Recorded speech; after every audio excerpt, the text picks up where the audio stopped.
You know what? Really, everybody else has done this before. Um, they'll be ranking every single Pokemon starter ever made.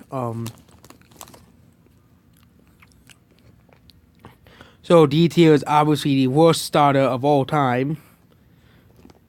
Delphox. Delphox is the only bad starter. Um,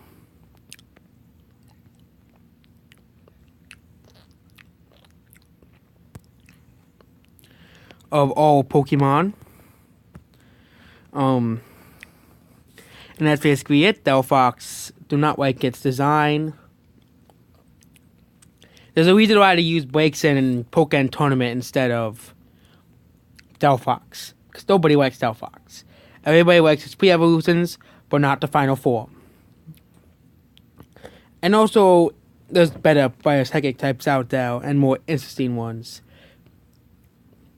So D tier is Torterra. Torterra is pretty good throughout the Sinnoh games, but Torterra is pretty easy to beat. Torterra has weaknesses between Infernape and even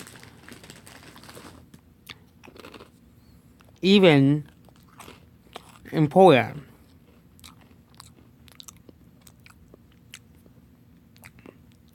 So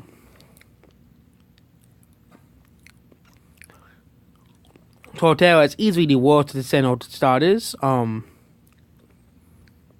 Slow, bad, and it doesn't really get that far in battles. So the next starter we have is Meganium. Meganium's easily the worst option for Gen 2. It says Meganium is pretty weak against like a lot of gyms in the game. It's people say it's like the most underrated starter, but there's a reason why no one picked Meganium as a kid. Meganium is easily one of the worst. It just looks like Bayleaf was a pretty cool looking starter. Chikorita is pretty cute, but Meganium just turns to a bigger dinosaur. That's all Meganium ever does. So Meganium has a pretty boring design as well. So next is C tier. C tier we have Samurott. Samurott is a very disappointing Pokemon. Duat was pretty cool, and I wish there was actual samurai, not this quadruped thing. This doesn't look like a samurai. This looks like a narwhal crossed with an otter. That's what it looks like. It doesn't look like a samurai. I just don't like its design, so we're moving on. Next we have this thing. This is easily one of the worst. It's okay. The Chespin line had it rough. Quilladin is obviously the worst middle evolution starter, one of the worst. Chestnut is a foul improvement over Quilladin, so basically that's it for those two. And next is the B tier. B tier are good starters. They're not decent, they're good. Next is Superior. Superior is actually a snake Pokemon. I was disappointed that Servine did not evolve into a bigger, scarier Servine, but it's a snake Pokemon. What do you expect? Next is... Oh yeah, I forgot this Pokemon exists. Prismarina. Do not like its previous two evolutions, but it's a step improvement over those two. Next is, of course...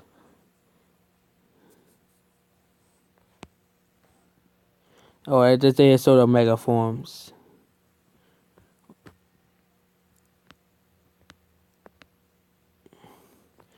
But why was...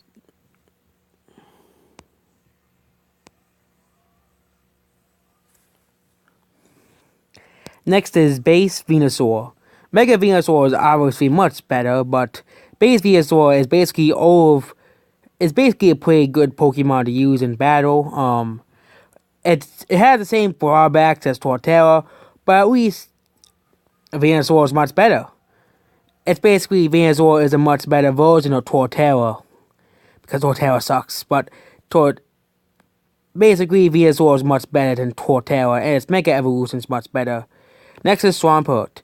Most people say Swampert is one of the best legendaries of all time, but Swampert is easily a good one. Not the greatest of all time. People say Swampert is, But Swampert is not. It never was really that appealing towards me. But Swampert's pretty cool. Its Mega Evolution can crash by here. It's a Swampert on steroids. Next is Emboar. Emboar is pretty decent. I'm one of the two people who don't hate Emboar. I just like it's shiny. It's shiny is pretty cool, and it's just pretty cool. Next is ATL. Why is there two Mega Blazekins on the list?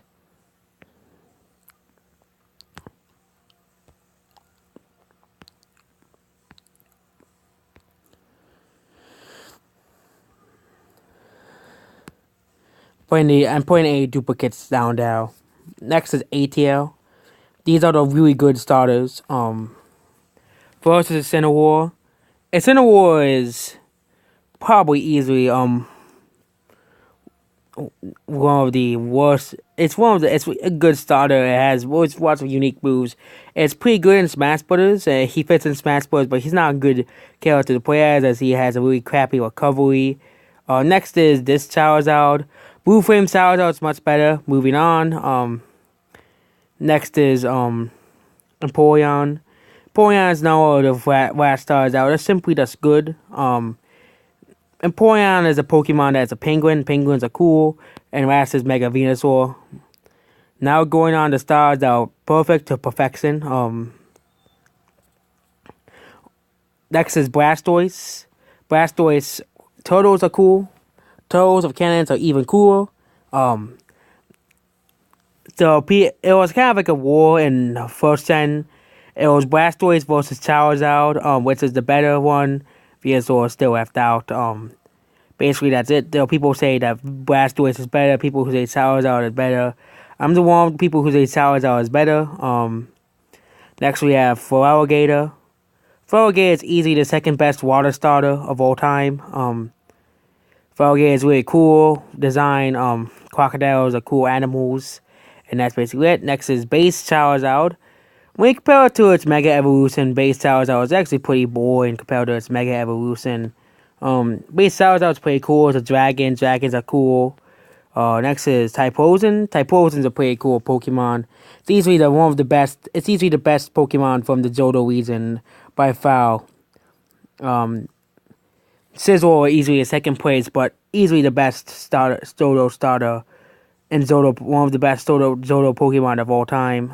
Next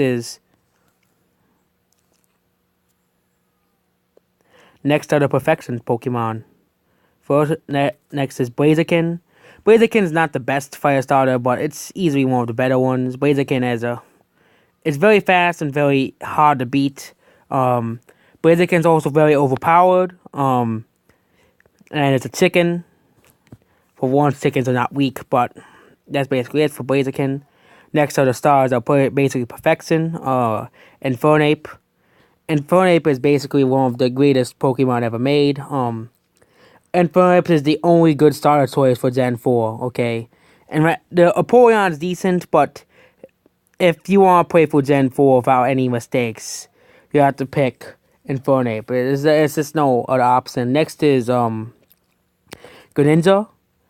Gen 5, Gen 6 had a harder starters. I always want to unforce the people not to pick Froakie. Greninja is a pretty cool Pokemon, and next time I play for Pokemon X, I'll just pick Greninja, so I never have to look at Delphox ever again. But next we have the other Mega Starters. Putting them here, they're basically improvements over the lesser forms. Next is the Decidueye. The Decidueye is a pretty cool Pokemon. It's a owl with a bow and arrow. It reminds me of Hawkeye from the Avengers. And next is Sceptile. Sceptile is easily one of the greatest starters of all time. It's just something about Sceptile that makes it like better than most Pokemon. It's because it's like a wizard that basically just destroys everybody, and the fact that it evolves into that its Mega Evolution is a dragon type. So that's basically all the starters. This is my opinions on the starters. Feel free to put your opinions on here too. These are easily the best starters Someone actually said Delphox is the best starter of all time. Gotta be kidding me. Delphox? Delphox?